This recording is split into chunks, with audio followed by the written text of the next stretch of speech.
Beautiful Game Network. I'm Mike. With me is Kevin Josh. Today we are talking Trialists, how they and the Hounds did this weekend against Akron, why we may not know their names, and potentially their impact on who we play in the preseason. Let's go.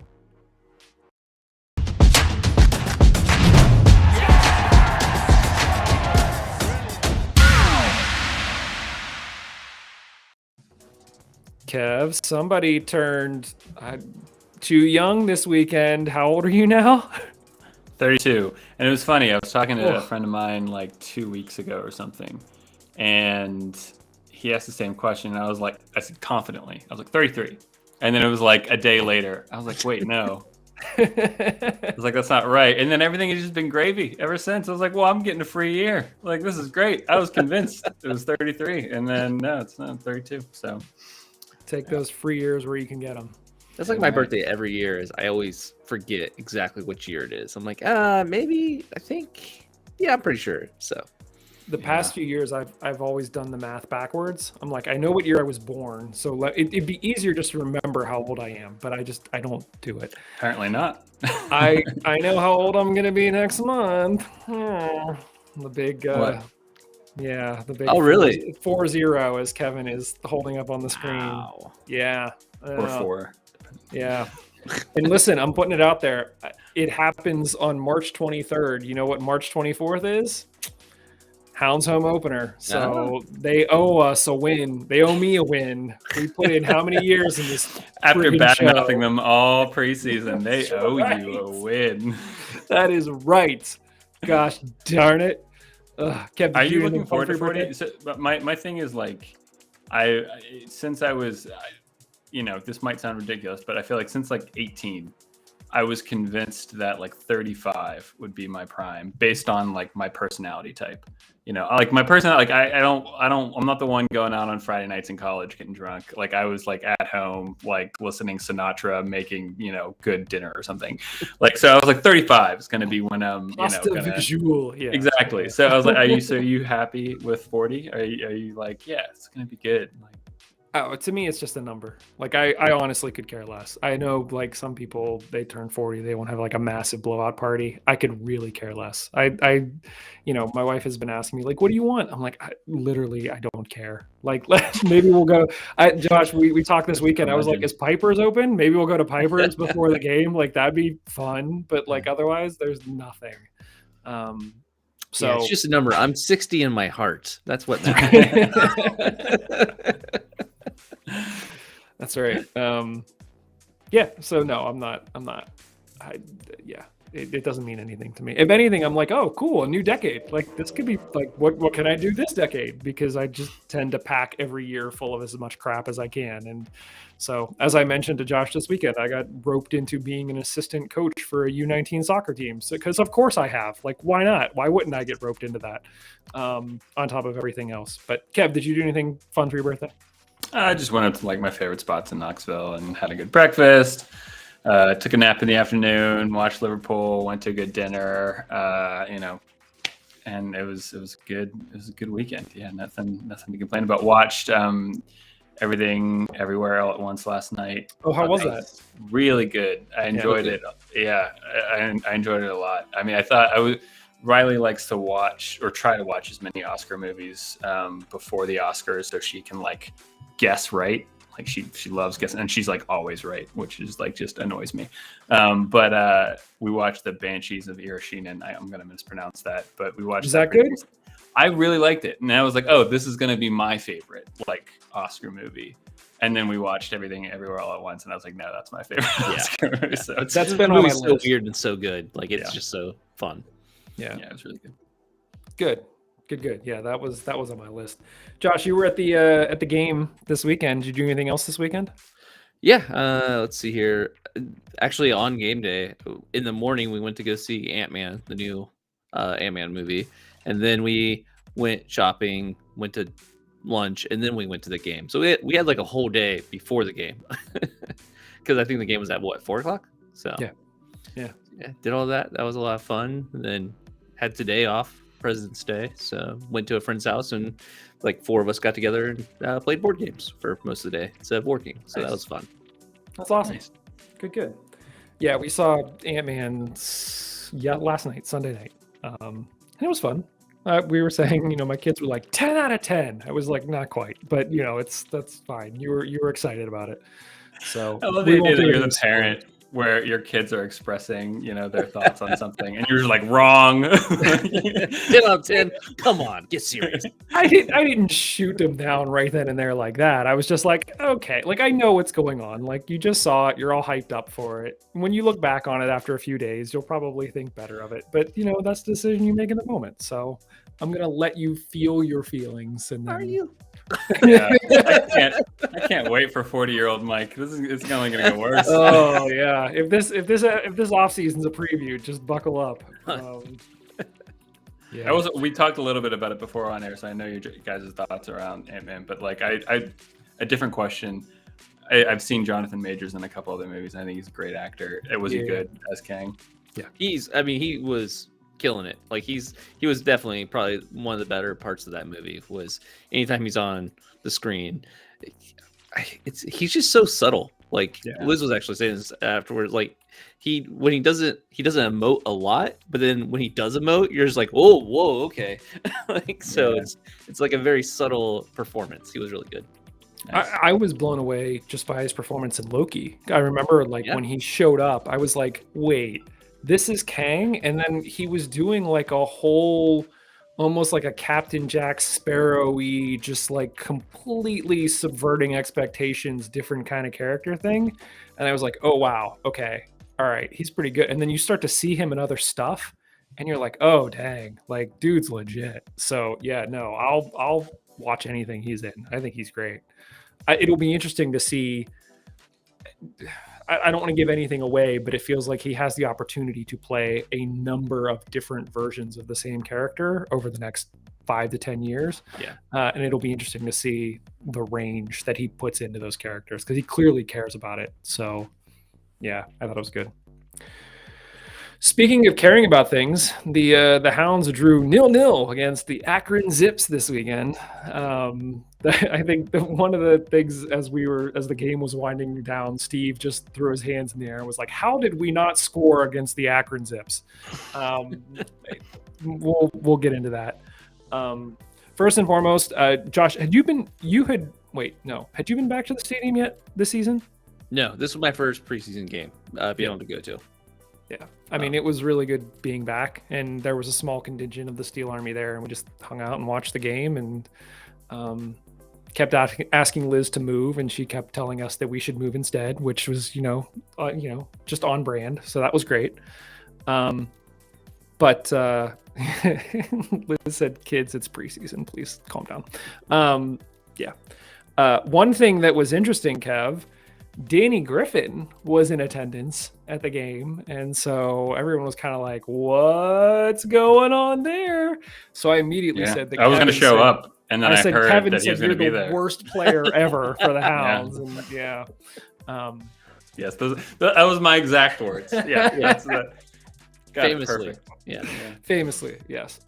No, it turned out, I guess he was back in town visiting his girlfriend, and apparently he has been training with Nashville's first team, the MLS team, this past week. So he was in town, and I guess he ran into Dequa, and Dequa was like, "Yeah, we got a game," and he was like, "Oh, I guess I'll just pop down," and then he just sort of hung out in the stands. So it was cool seeing Danny, and for that short period of time of speculation of like, why is Danny back in Pittsburgh? And then it was like, he's just visiting. That makes sense. What I thought was interesting was as I was thinking about all of the things that happened in this game, and we can sort of share all the details with all of you who weren't there, it felt very much like I was covering a real game. So that was cool. The end result wasn't as cool, but whatever. So Kev, just to sort of paint a picture for you of what we saw, the Hounds sort of set up in a 5-2-1-2 or sort of like a 3-4-3 formation, definitely running 3 center backs. And then you sort of had that fluid midfield where you had sort of the 2 wide outs that could either drop all the way back into defense or be flying up the field. And then you had sort of 2 holding midfielders, an attacking midfielder, which was Mertz. And then we were playing with 2 forwards, which is a little bit different from last year. I know that we sort of, we would run Cicerone. What's that? Was it Kiza and Dequa? Decoy didn't play at all, so he was just sort of bundled up on the bench. Kizza did get some time, but it was Kizza for a while on a trialist, and then our new signee that we'll get to here in a second, Langston Blackstock, which just like Freaking love the name. Yeah. fantastic name. I don't know how much playing time he's actually going to see based on what we saw this weekend, but we'll see. Not to dog the guy, but yeah, there was a lot of trialists. Kev, your boy Mark Ibarra, it seems like a lot of stuff is going to try to flow through him, and he probably could have had a couple yellows in this game. Dude is uber Good. physical, and it seems like him and even Luke Biasi, I like didn't recognize him at first because they both seem to have put on some size, which like good for them. I remember seeing some similar things from a couple of players going from year one, especially year one to year two to year three, just sort of understanding what it's like to be a pro and just sort of pack on some muscle. So he did look a little bit bigger and wasn't afraid to throw his weight around. So that was good to see. Did Kenny get time?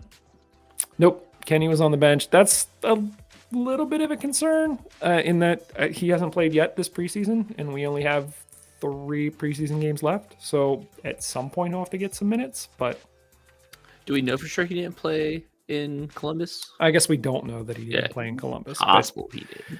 Yeah, it sounds like based on listening to Houndsy, he didn't play in the game prior to Akron against Penn State. So yeah, we'll see. I wonder about like, how did you guys think? Well, I mean, I'm just launching into questions. You can tell me to stop. No. Go.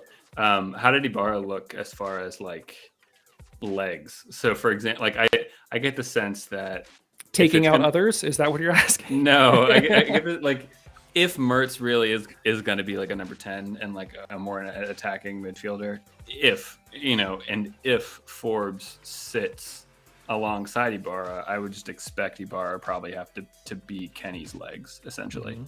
And be the engine in the middle of the field and kind of, close down a lot more.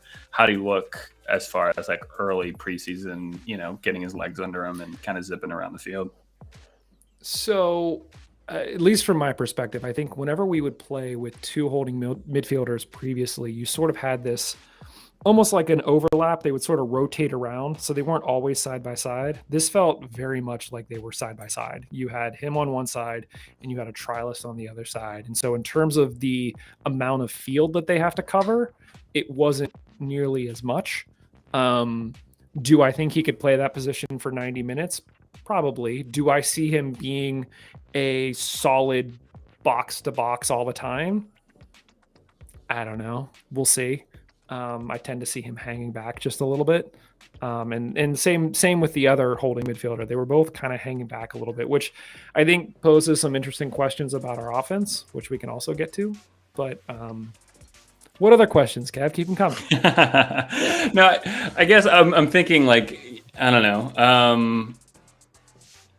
Okay. Well, the new signing. I mean, can we talk about him? You said he got some time. Maybe he didn't look that great. I mean, what did it look like? So we had 2 signings. And Josh, I'll go ahead. I'll let you. What were your thoughts on Langston Blackstock Well, he scored a goal in the game last week before against the Penn preseason State game. So, Yeah, I mean, yeah. he can score. I would say the attack this game across the board was kind of lackluster. But it's hard to say like that's on him only. It just felt like servicing, like that kind of stuff, getting in position, watching the ball, that kind of stuff. It just was all a little bit. It's preseason though, you know what I mean? Like I know that's a lame excuse. You can't always use it. It sounds like Bob was pretty upset at the team afterwards. Some reports that he had him out on the field for a very long time before letting him go back in after the game was over. So yeah, it's definitely, concerning, but at the same time, I still thought a lot of the players were surprisingly like I was enjoying what I was seeing in flashes. It wasn't like a complete cohesive, game or feel, but it was definitely, I don't know. I feel maybe it's just because I was back in the stadium getting to watch, the team again, feeling a little bit more confident that we have something to build off of, that we actually have a squad. Obviously some players weren't signed, or we still need to sign more players, but it felt like the pieces were there to be signed. So, I guess maybe closing the loop a little bit on Blackstock. Did he look? I don't know if you had to categorize the kind of player he was. Like, was he a taller, stronger target man, or was he more of a drop in and kind of make plays, or was he kind of sitting on the shoulder of their last defender and running in behind? Like, what did he look like? I know he didn't get a lot of service, and so it might have been tough in the preseason game, but I mean, my feeling was that it was really hard to tell. It seems like he's still trying to grasp like Lily's offense, which I'm not. We'll get to. He has much, like, this is not a knock on the guy. He has big hips. Like, I could see him like throwing his body around a little bit, like bigger hips than shoulders. So like kind of going to put your butt into people and back them off and try to hold the ball and play it up. But it seems like for the most part, he wasn't doing that. He was trying to figure out where to make his runs. And just more often than not, they weren't connecting. There was a chance towards the end where it was just sort of played into the box and it was kind of fluky and it just didn't connect. But I mean, it was like, I'd give it like a B performance. Like, it wasn't anything to write home about. There wasn't many players that I think had above a B performance. The other player that we did sign is newly announced defender Pat Hogan. And I will say that between him, Ordonez, and Farrell, our defense looks massive. Like, seeing them in person, it was like, holy crap. Like, It's a big back line. Nice. And it was clear that everything is going to flow through Ordonez this year. Like, Ordonez is that central of the center backs. He had Hogan on his left, Farrell on his right. And anytime we got the ball, if we're going to start play over again, it's starting with Ordonez. And he's getting the ball and he's dictating where it's going from there. Was he... I just want to kind of clarify, like you say, he was dictating play. Was he just kind of 90% of the time laying it off to Farrell or Hogan, or was he like cutting through the defense and like really trying to like progress it up the field? It wasn't like getting it past the first level of our midfielders. Like, he wasn't bypassing Ibarra or whoever the other midfielder was, but no, it was cutting. It was moving upfield. It wasn't just side to side stuff. Yeah. Because I feel like sometimes in a three center back pairing, sometimes the middle one can kind of sit a little deeper and then just play it off to the side guys, and they're the ones who's distributing, or the guy in the middle can actually be the playmaker who kind of sits up a little bit more and kind of takes control and dictates play. So that's interesting. Ordonez, like from last season, he has the ability. I'm not like surprised about it. It was more about like how he compares with his kind of control and vision and everything with Hogan and Farrell. No, but this feels like it's his defense. Like Lily has said, like, this is one game. So like, this is just what we're seeing from one game. But it feels like Lily is like, this is yours. Go, like, do it. And it feels like Hogan and Farrell.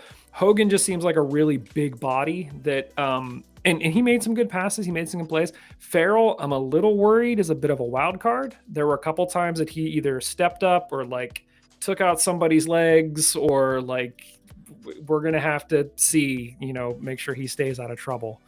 Zach players deserve to get a little dirt on their jerseys.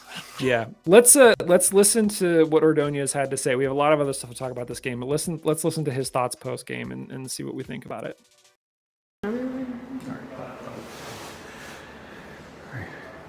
Arturo, another preseason game, another clean sheet. It's 2 in a row for you guys, and certainly you wanted to do more on the ball, but would you say you're happy with the way you defended today? I think it's preseason still, so we have to learn a lot of stuff. It's good that we got another clean sheet, 2 clean sheets in a row, but we have to keep working on the ball side of the game. We have to score and get more chances. I think we didn't do a good job today on that, and we'll keep working on that and improving. How much is Bob really, emphasizing with you guys, the need to defend as a team and also to get forward as a team, that, whether it's the outside backs getting the overlap, that, creating those chances takes all 11, really? Yeah, at this level, it's really difficult to just believe that you're going to win a game with one player or one situation on the game. So you have to do everything as a team and team defending and team attacking is really important for us. So that's our game plan all the time with Bob. Now, you said it's just preseason, but you're still out there. You're already getting 90 minutes where other guys are getting 45 and 60. I mean, just how do you feel your fitness level is? And I mean, are you ready to go a whole season full of 90s? Yeah, I've been working a lot in the offseason, running, training a lot, so I'm pretty fit, and I'm happy that I got 90 minutes and I felt really good, so that's a good point, and now I have to keep working on tactics and all this stuff, so I'm really happy with it. All right. Thank you, guys. I mean, it feels like he has a pretty bright future ahead for him. Really mature. This is his second year out of college. And the fact that Bob trusts him to run the defense through. So, Kev, anything there of interest to you, or does it just feel like typical player speak? I mean, largely typical player speak, but I mean, it's good to hear, him thinking of the team as a cohesive unit that can kind of breathe together and kind of move up the field together, rather than just, I'm going to head balls away and defend and block shots, and it's up to, the forwards to make the plays. I mean, I think, he makes a good point too of like, in this league and in general, you can't really rely on like a singular player in a singular moment. I mean, I think maybe a subtext there too was like maybe one goal isn't really going to cut it realistically, especially given last season. But yeah, no, I mean, it was good to hear him talk on stuff, and yeah, I mean, it's pretty clear that he's going to be I don't know, he could be. I mean, Forbes will be the captain, but we've been saying that there's kind of potentially a little bit of a void for some kind of leadership, abilities. And I mean, him being so young and second year out of college and everything, but it seems like he displays some of those characteristics.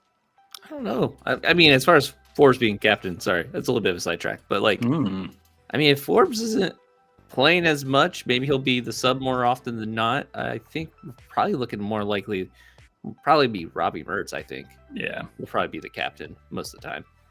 I mean, to me, there's nothing. This gets back way back to when Lily first got here, but part of me feels almost comfortable with Lily making a center back a captain. Like that just feels. You just want Joe Greenspan back.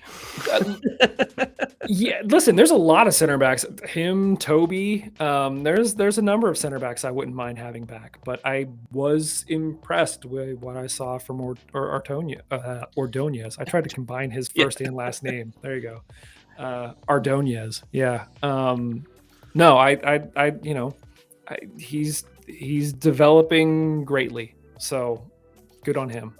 I was curious. I was looking up ages. So Hogan is 25. Ordonez is 25. And then we have Joe Farrell, who's 29. Wow. That's good. Yeah. That's a good spread. I mean, if we were looking at any other pro team, it's like, oh, you got a couple years with those guys, like that would be great. And hopefully we keep some of these guys around. We'll see how if they're good. If they're crap, I don't want them to stay around. I agree, but I think especially this preseason we've talked a lot about like who's gonna play, and the Hounds still need some depth in that position. We need to sign some more players, but from what I saw from those three, I kind of like the fact that Farrell's a bit of a wild. I kind of like the fact that they're not all the same player. So like Farrell's a bit of a wild card. So like when you need that, you like cut him loose and he goes. But yeah, I thought that was interesting. What else? Jamali Waite was super vocal in the back, like all the way up to the front, like yelling at guys to move and who's open and to distribute, which is not something I remember from last year. And somebody pointed out that like he didn't even get into the team until like the third game of the season, so he didn't really have a chance in preseason. But again, sort of leading from the back is something that I feel like we haven't done in the past few years. I feel like the team has been more focused on offense and then been, susceptible in the back, but maybe that won't be the case this year. Who knows? Yeah, Josh, what else? What else happened this weekend? On the field, off the field? What are you thinking? Yeah, can jump to like the trialists. We talked about a little bit. We don't really know their names or who they are at all right now. Mm-hmm. But just kind of like watching the game. In this one, he wore a number 2, shorter guy. what you've been like a right back, yeah. right back. What was it? It wasn't back. It was more like a right winger. back? Yeah. Yeah. He played like the like Rivera, like the opposite of Rivera, like sort of settles back in a defense when we need him to, but otherwise he's pushing forward. Yeah. Yeah, he looks really good. I liked what I saw of him. I was trying to see if that was the number 2 the game previously. The preseason game beforehand, he was not. So like I don't know much about him, but yeah, that player was really cool. Yeah, he was really strong. He had a lot of good like targeting crosses and looked like he could get the ball forward really well. And he looked scrappy enough to like go in on some challenges and win the ball. So I like that. There was also a midfielder that was playing sort of the holding midfield position that reminded me both in looks and stature and sort of style as like Libo Maloto. We were trying to remember like who was it? It was Libo Maloto. And so if he's still around, that could be very interesting. He played most of the second half. But there was sort of a rotating cast of characters amongst the midfield and especially up front. The defenders got a pretty decent run. And even Rovi, I don't think Rovi came in until the second half. We had Biasi playing, which Biasi again, I was like, who is that guy that looks like he has lots of experience? And he was sort of like bossing at that point he was playing right back. And it took me a minute to realize it was Luke Biasi because I don't remember that from him last year. So yeah, I mean, kind of a taller guy too, right? Yeah. He was a lot taller than I remember. So he had no problem taking on guys and just going at them. There was sort of a maturity there that some of the other guys just didn't have. So it was interesting. It was fun.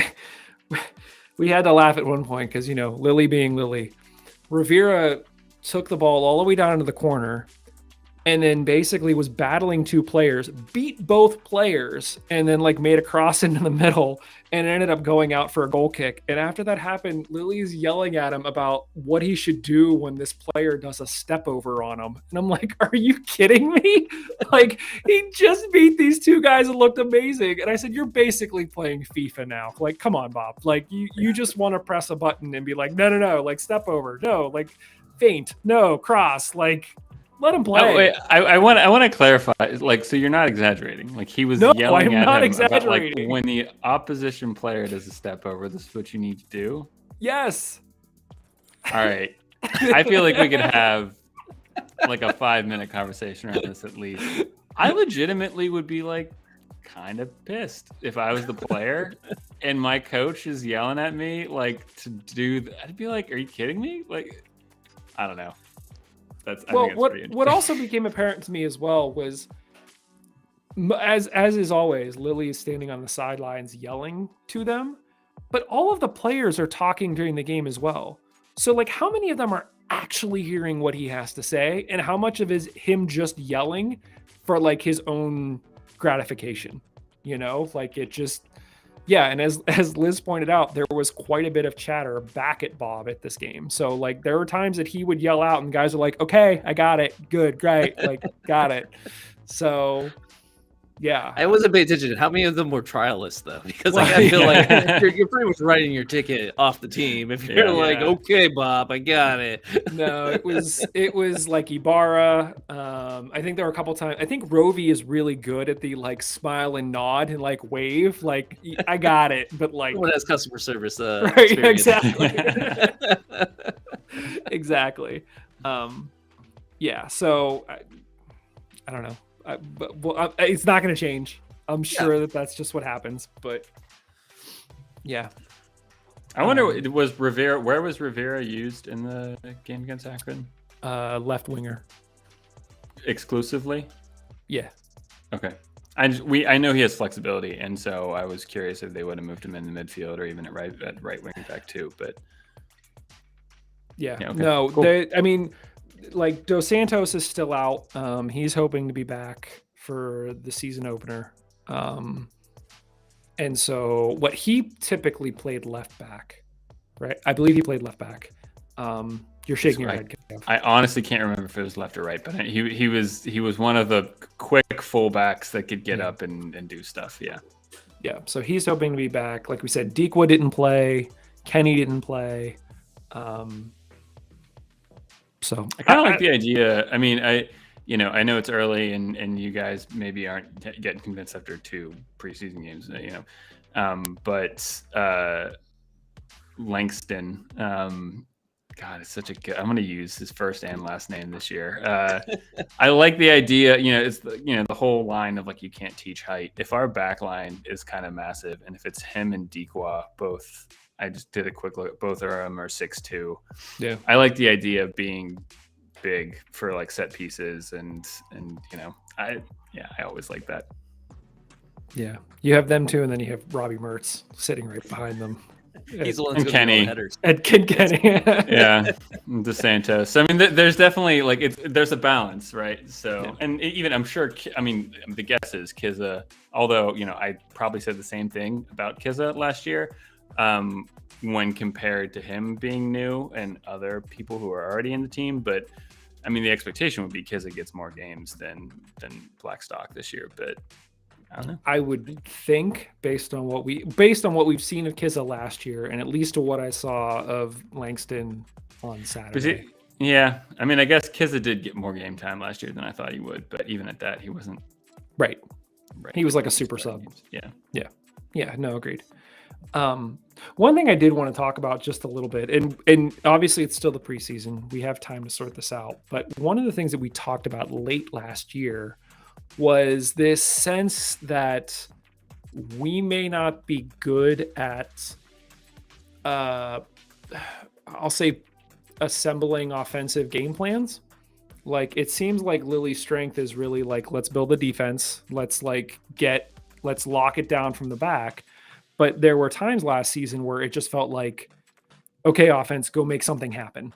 And more often than not, that was Kenny gets the ball and crosses it into the box, and then it's a hope and prayer to see if it goes in. There were a few times early last season where it seemed like we had some sort of cohesive movement and strategy. But this game on Saturday, and again, it's early, it just reminded me that it seemed like a lot of what we were doing on offense was the forwards waiting for the midfielders to get the ball, and then they're trying to make their run, hoping that somebody can feed them the ball. There was no buildup. It was just kind of like defense gets the ball, they might play it out to the wings may try to work it, but everything else beyond that is just kind of ad hoc. And there was a moment at the end where I was just like, ugh. We had a corner kick, and Lily literally just yelled, like, just get it into the box. And I'm like, dude, that's like high school stuff. Like literally the players that were in the box, nobody knows where the ball's going. Everyone's just like stacking the box and hoping you can get a body on it. And I'm like, this is preseason, man. Like this is the time you should have like a strategy to like figure out who's I don't going think it is post, though. I think back post. Like I think it's him working out Trialists. I think it's him trying to figure out what his roster is going to be. I get that, but then when do you do that? I know, I agree with you. I think preseason ideally is the time where you are working on tactics and making sure you're getting everything in place and fitness levels up and everything like that. If he's saying just get it in the box, the corner kick, he's like, oh, thank God, I was going to take it short. Like, I was gonna, keep it in the corner, try to run down the clock. I kind of agree with Kevin a little bit more with the fact that like it's preseason and he's still trying to get the trialists to figure out who it is. And when you do this is when we don't see it, which is during practice every single day of the week, that they're like, planning their strategies, they're practicing set pieces and how those are going to go. I kind of understand not doing it during a preseason game because you're like plugging in pieces everywhere, just trying to like try trialists here, try people, maybe even ones who are already signed, players who are already signed, trying them in different positions or different, strategies that way. So I kind of understand not really having like a, okay, do set piece B here, at this time. So I mean, I get that. I fully understand all of that, but I also feel like how can you evaluate somebody if you have no sense of like how they're going to take your orders? And if the order is just get a body in there and hope that somebody gets a head on the ball, like you're not learning anything. It's just, oh, that guy's tall and can jump. Like, cool. which I guess is something. But the trialists are also at the practices all week, right? Yeah. Like it's not like so it's yeah, that's when he finds that part out. yeah. Also, it could be another piece of evidence to why the likes of like Kenny and Dequa aren't really playing in these games. Because if it is something where it's just we're stretching the trialists to see, like what they can do and what they're capable of, there's no reason for Kenny and Dequa to really kind of try to be part of a larger system yet at this point. Yeah, so we'll see.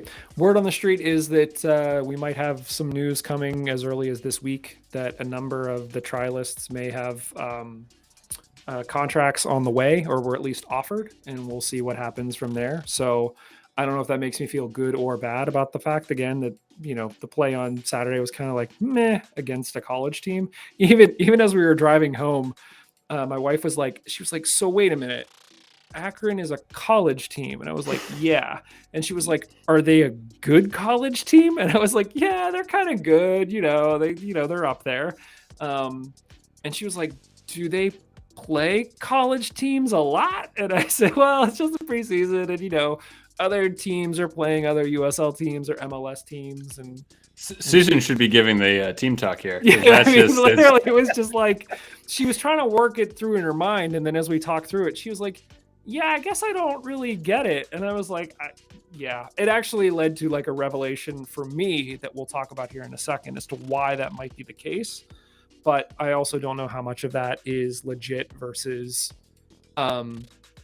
paranoia. Feels like too strong of a word, but I think there is some of that in there. So just to sort of get to this, well, first, Josh, anything else you wanted to say about this game, or Kev, any other questions that you had about this game after we sort of watched it through? I don't think so. Nah, I think I'm good. Okay. It was fun. I mean, I will say it was great to be back at Highmark. Like, there weren't any concessions, so we could like bring our own food. Everyone was just hanging out, BSing, watching the game. We were right behind the team, so you could hear Lily clear as day. And it was a good time. I think my kids were bummed that like there wasn't smoke and flags in the Steel Army section. They were like, "Wait, we're sitting here?" I'm like, "Relax. We got a few weeks. We'll get there. Don't worry." But no, it was a good time. I did miss it more than I thought I would. So I was glad to be back. Josh was giving me a hard time thinking I wasn't going to show up. And I was like, I'll be there. Don't worry. For some reason, I thought you had ended up saying like, oh, I'm not going to make it. And I figured you weren't going to be there. So then when you showed up, I was like, oh crap, look at that. Yeah, that was a good time.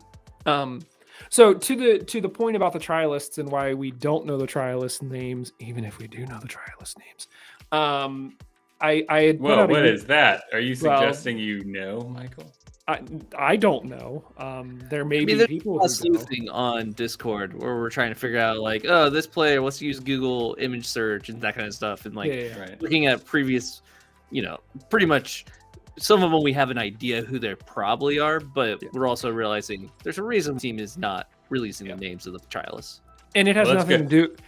We should keep it under wraps here in case, the MLS teams are listening to our podcast. I was going to say, it has nothing to do with, us knowing. It has everything to do with other people knowing. But so I put out a YouTube short midweek. This is I'm trying to think of, you could just know that this is from a trusted source, but one of the reasons why the team may not be revealing trialist names is specifically because the trialists themselves have no commitment to stay with the Hounds.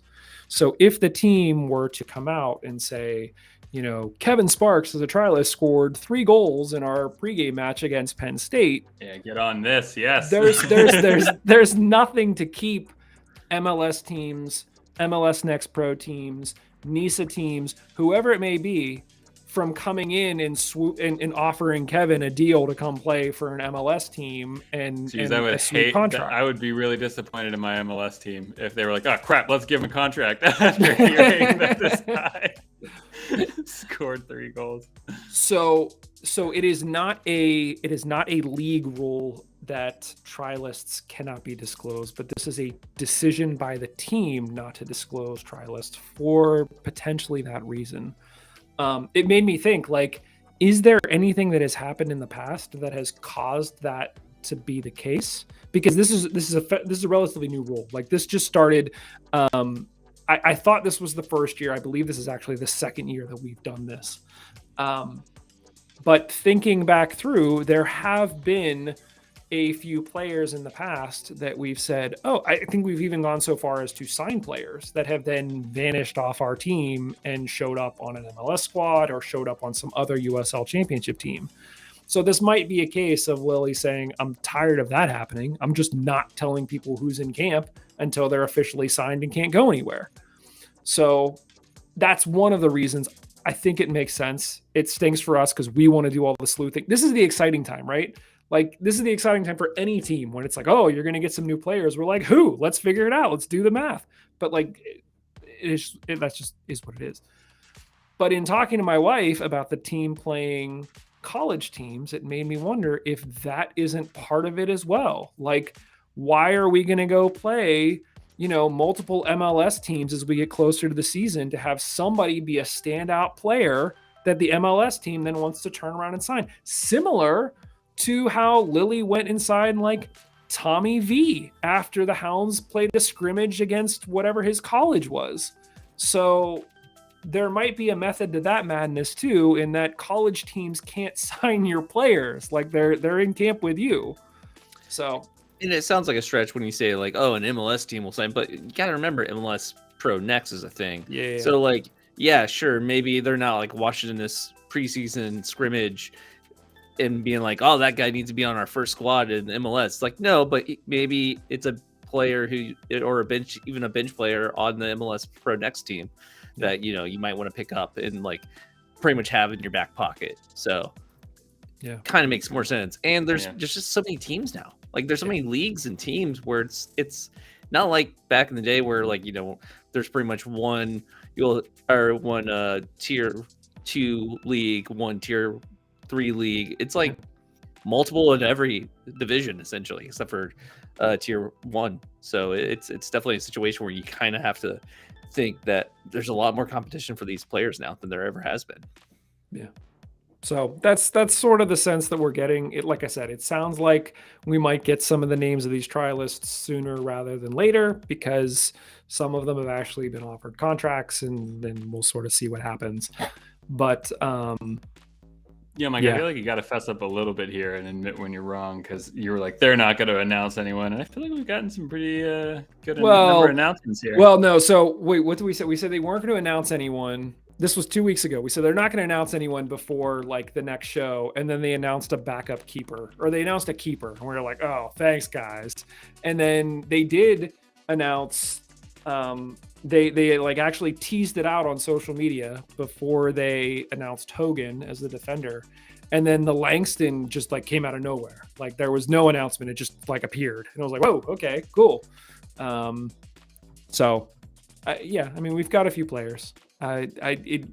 We still have a really thin midfield. And listen, in all honesty, I know we need more defenders. We need more in every position, really, except for maybe forwards if you're going to play a single forward. But it sounds like we're going to play 2, so you probably need at least one more forward.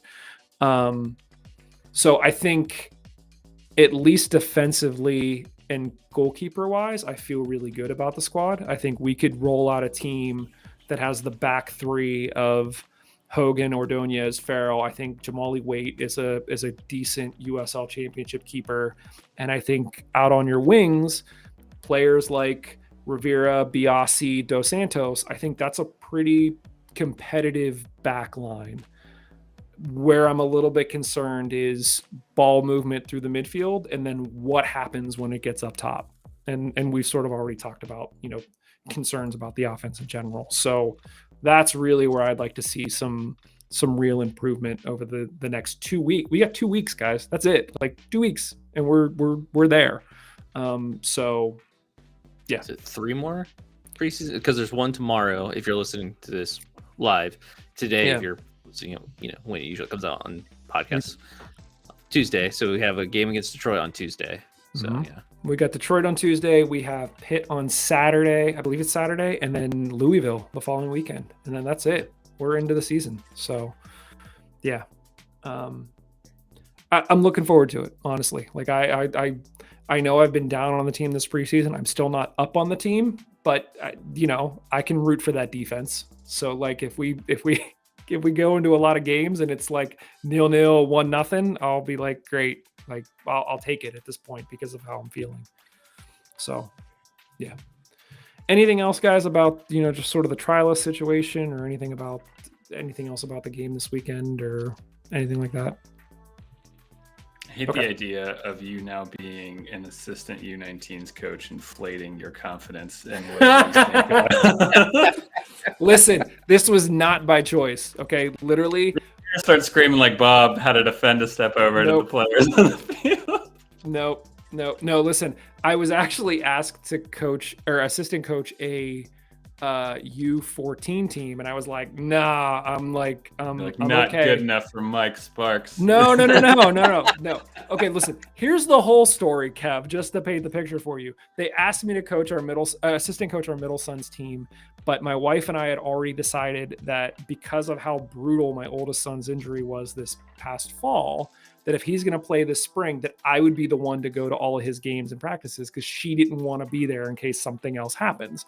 And so we were going to split, because we know that there's going to be practices 2 nights a week, games on Sundays. We're probably going to be different places. So I told the coach, I was like, I can't. Like, I'm going to be at my older son's. So the next thing I know, somebody from the association is emailing me, asking me for my clearances. And I was like, my clearances for what? And they were like, oh, we just assumed you'd help with the U19 team. And I was like, come on, man. So, yeah. So when you get into license, your coaching license, I already have. I have like the lowest level license, but like, yeah, no, I had to watch like 2 hours of youth protection videos, which I already have to watch for scouts anyway, and it's been fun. Anyway, moving on. So guys, the Open Cup round, or the round that the Hounds will be playing in the Open Cup, has been announced since our last episode. And for those who haven't been paying attention, Kevin, do you know who we're supposed to play in the first round? You raised your hand. You were asking. I know, but I'm allowed to degrade myself, not you. Okay, well, so the Hounds are scheduled to play the Rochester Rhinos of the MLS Next Pro in the second round of the U.S. Open Cup at Highmark Stadium sometime between April 4th and 6th. We don't know the exact date, but there is what it is. Now, that's an awesome draw. It's an awesome draw, but I don't know. Josh, I see you sort of clicking on the link, and I think you have the tweet open. Do you want to like break down here Rhinos Archive, which is a Twitter thread, or it's a Twitter person account that talks all about the Rhinos, has sort of broken down what they think the odds are of the Rhinos actually playing this season. Can you get into the details of that and sort of paint the picture as to whether or not you think this is actually going to happen? Yeah, so basically it kind of boils down to radio silence right now coming from the organization, with the fan base as well, like to the fan base. So let's see here. I think in that thread he mentions, last year, November 30th, half the team was released. Since then, more players have been traded or signed elsewhere. On the first month of the year, the coach left the team, and then also like a couple of days later was the last time any social media posts were made. So like we're talking like since January, there's been radio silence from the club. Now it doesn't help any that you also got to remember the MLS Pro Next, that's what league they play in. There hasn't been any announcements like what's the schedule or anything about that league. Like it's gonna happen. Like I can't imagine it not happening, but we're getting like they play sooner than we do, like MLS does. So I would assume MLS Pro Next will probably play close to the same time as MLS. So like the fact that we haven't heard the schedule is also annoying. And a lot of people are wondering if it's because of the Rhinos not knowing for sure if they're going to be in the league or if they're going to be playing. So there's a very big possibility that this is a cool draw for us no matter what. Like we want the Rhinos. That's kind of a cool history for us. And it'll be really nice to play them again. But they might not be a club. Like, we don't know yet. They might be taking another hiatus. They might be rebuilding. This is, all very strange, because when they got the announcement that they were coming back, they had the backing of Velarde. They had like the whole big, to do. There was all this talk about they were doing a documentary series about like the club, following Velarde, whatever. Jamie Vardy. Yeah, Vardy with it. So it's like it felt like there was a lot of momentum. Then they rebranded, no longer called the Rhinos, which really sucked. And ever since then, it just seems like they had like a lackluster season, losing players, losing their coach. Yeah, it's not looking good. Yeah. So I don't know. Like, hoping that it happens, but in all likelihood, it may not. The winner of that game will then advance to the third round, April 25th through the 26th, which is when MLS enters the competition. So there is a chance that we just win that game by default if Rochester doesn't show up. And then we just get an MLS team, which would be fantastic to have an MLS team at Highmark, but who knows? We really sort of, the past few years, whenever we faced an MLS team, we're going away, which is always terrible as well. So who knows what's going to happen? But yeah, I don't know. I love the idea of Vardy and the Rhinos being like a second version of FTX and just like, celebrity endorsements for something that's a fraud. It's just, I don't, because I wish Rochester would have a team, but yeah. The fact that they created the team and then they were sort of one of the first independent clubs to join the MLS Next Pro. And everyone was like, what are you doing? Like, why would you do that? Like, the fans don't want that. Like, it's why? And I think we discussed it when it happened. And it was just kind of like, maybe there was hope that would lead to an MLS team. But I can't imagine, based on some of the other teams that are in the running for an MLS club, that Rochester is going to leapfrog them and suddenly become an actual prospect. So, yeah. The only thing I can think of is if there was some money involved there where MLS was making MLS Next Pro more attractive to owners. Like, if they're like, well, we have the MLS brand behind us and we have like, guaranteed blah, blah, blah, yada, yada. So I'm guessing there had been something along those lines, because I can't imagine any of like the fan base was clamoring for them to be in MLS Pro Next. Like, no one wanted that. Like, oh, we're going to play a bunch of two teams. Yeah, right. That sucked. Like, that's one of the worst things about USL there for those years, was that playing the two teams always felt like it made the team feel like an amateur league instead of a pro league. Yeah.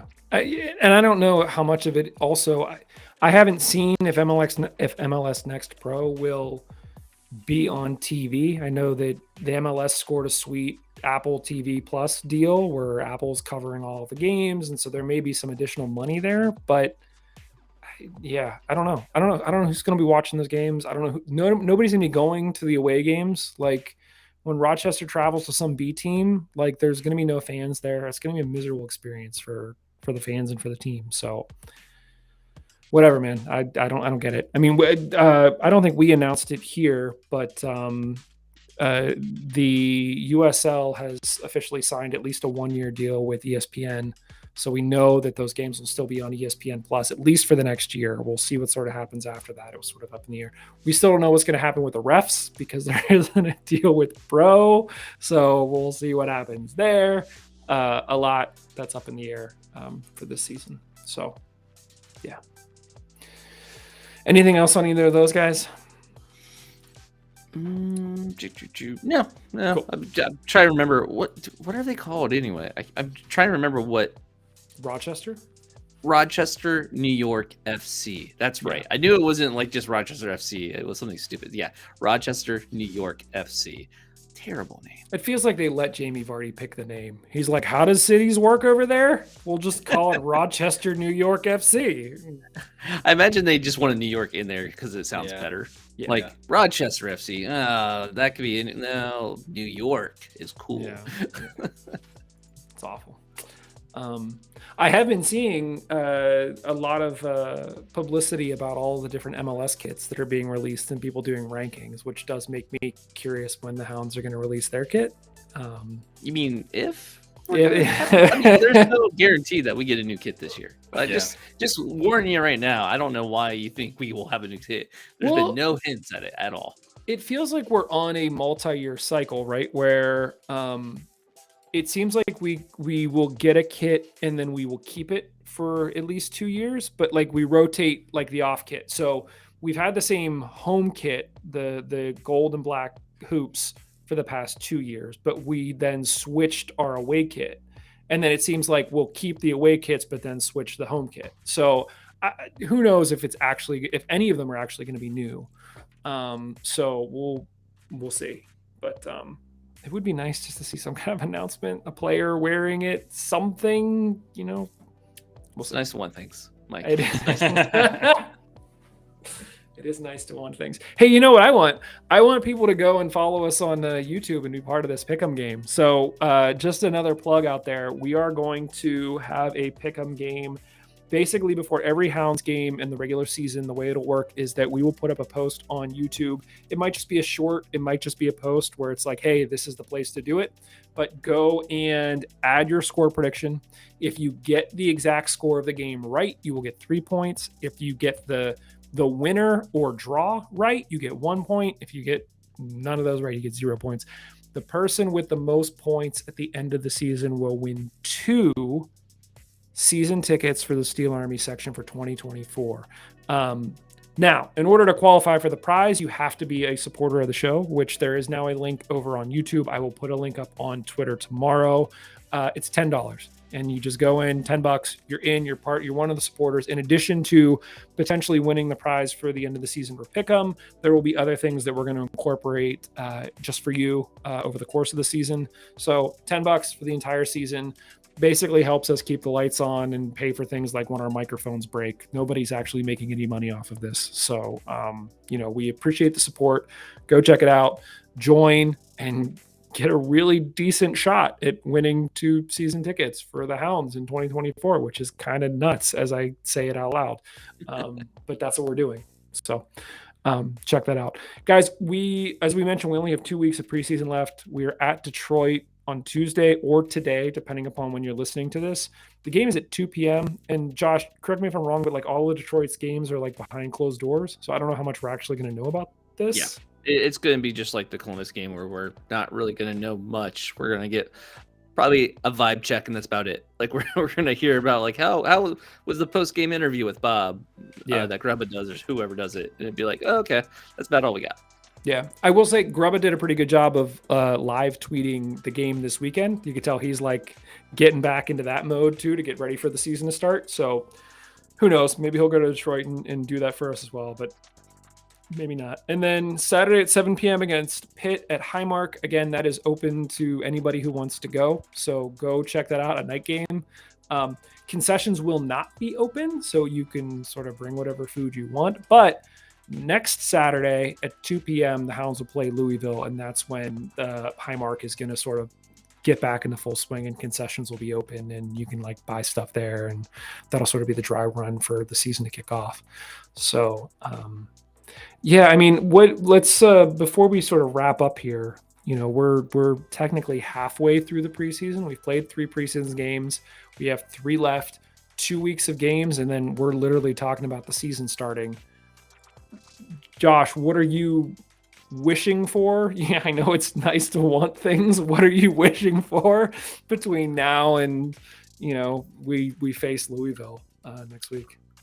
I mean, it's going to be kind of a boring answer, but I just kind of want the behind the scenes, like gears to start going with the Hounds, like marketing and publicity and like hyping of it. Like I want to start seeing that happen. Like I'm excited to see them roll out like ads. Sounds stupid, but like, just good old marketing ideas going out there, trying to get people into the stadium and want to feel like that's happening. Because right now it's definitely preseason mode where it's like, yeah, okay. If you're a diehard, you know that they're playing preseason games and that's about it. And like, yeah, you saw how many people were at the preseason game. There was probably about 10 Steel Army members and then like another 10 randos. And that was pretty much it. Players, families from Akron. Yeah. So Yeah. I want to see that happen. Yeah. I was thinking about the other day that when we went to the movies last night, this movie theater is I think I mentioned before, super local. And so before the movie starts, as you're waiting to get in, they'll just have something from TV on. So they had like this, they had KDKA was on the screen. So we were sitting there watching Bob Pompiani talk about Pirates preseason in Florida. And I'm like, how they're covering Pirates training camp. And I'm like, dude, you could literally just like point your camera across the river, and the Hounds are having preseason games too. And I know that Bob Pompiani is a big supporter of the team, but agreed. Like that's something else where it could be like, oh yeah, even if it's like 30 seconds, like the Hounds of a preseason game against Akron, and you could come down next weekend for free. And yeah, that would be good. Kev, what are you looking for? Nothing. I got nothing. Because I know what's going to happen. You're happy with the team as it is. No, but there's realities that are unavoidable, right? Like we all knew before preseason was even a thing, before it even started, that we would likely still be making 10 to 15% of our signings after the first game of the regular season. And I get the sense that probably that's going to happen again this time around. That hurts. And so, I mean, I could be wrong. But so, yeah, I mean, it would be nice. I mean, the stupid fan view is I would ideally like to have the full squad signed, and then you have 2 solid straight weeks of training with your complete known set of players that you're going to have for the season. And so you can stop worrying about,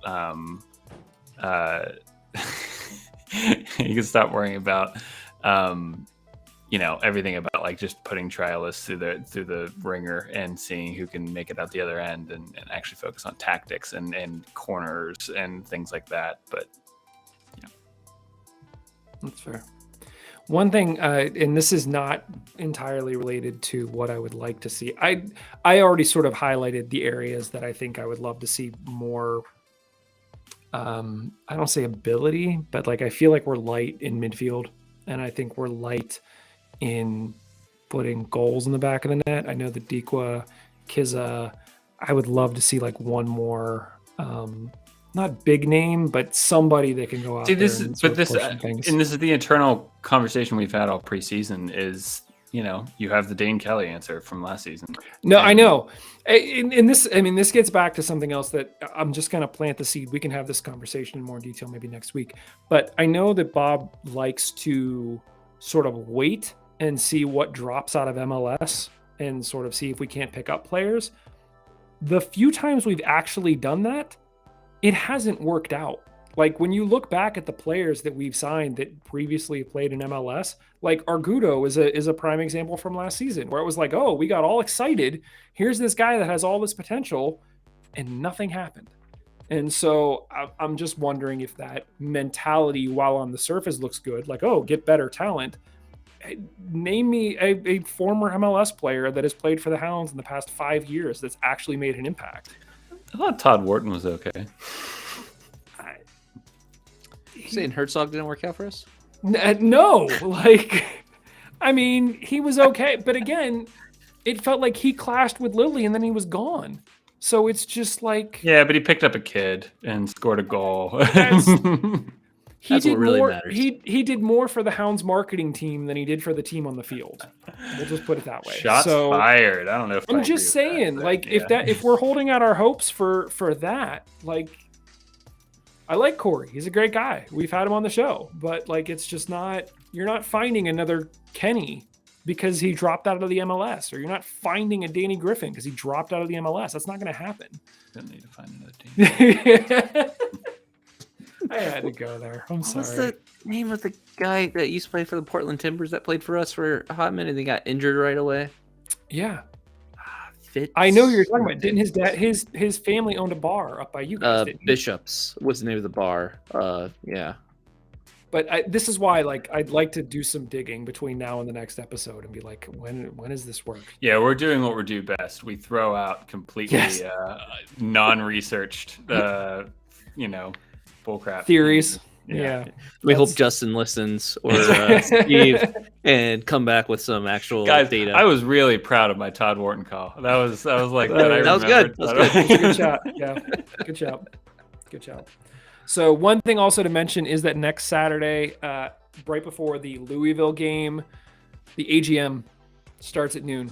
So Josh, any news or any tidbits to share about what to expect from the AGM this year? Yeah, so we have 2 positions open up on the board that we always have, the member representative positions, and nominations are going on right now for that. So if you are a member, you can just email us and actually nominate who you want for that position. You can even nominate yourself. Don't feel bad about that. Just because, then you have to actually run though. And when you run, we do all the voting. Usually do online voting a week before, a couple of days before, and then in-person voting at the AGM. So that'll all happen. We have gotten our membership packages pretty much completely together. I'm just waiting for the membership cards to come in, but the scarves are in, the lanyards are in. So the membership cards are on their way. I think FedEx already gave me the shipping notice for it. So we'll have those. And after the AGM, we'll start shipping out any online orders. So if you bought it online or are waiting for it, it gets shipped out after the AGM. Just in case people who originally thought they were going to have it show up to the AGM and just pick it up. And other than that, come on down. It's Louisville game. It's going to be fun to watch that game anyway. Come a couple hours early. We're going to have the upstairs available to us. Working on with that with Nicole at the Hounds right now to kind of get it all figured out. But so it should be good. Nice. And not asking for anyone in particular, but if you just show up at the home opener, will you still have membership packets available that can be purchased at the tailgate? Oh yeah. Okay, we buy enough to hopefully last us. Like ideally, even if we have a huge rush, we'll have enough for at least mid-season. But I'm asking for Kevin. That's really why I'm asking. Yeah, because Kevin's going to show up too. That's definitely on his radar of things to actually do. Kev, are you going to be in Pittsburgh at all this season? Can we pin you down for a game? Maybe. Yeah, that was my reaction, but I wanted to ask. It was the reaction of pinning Kevin down for anything. Like even if he's gonna be in the city, he'll be like, I'll be in the city, but let's be flexible here. Come on, I'm gonna be there for 2 weeks, but come on, let's not let's not get hasty and put anything on the calendar. Yeah. No, probably not. Just because, I've had to save up a lot of PTO because Riley and I are taking our honeymoon finally after 3 years, and so we're taking an extended vacation in September.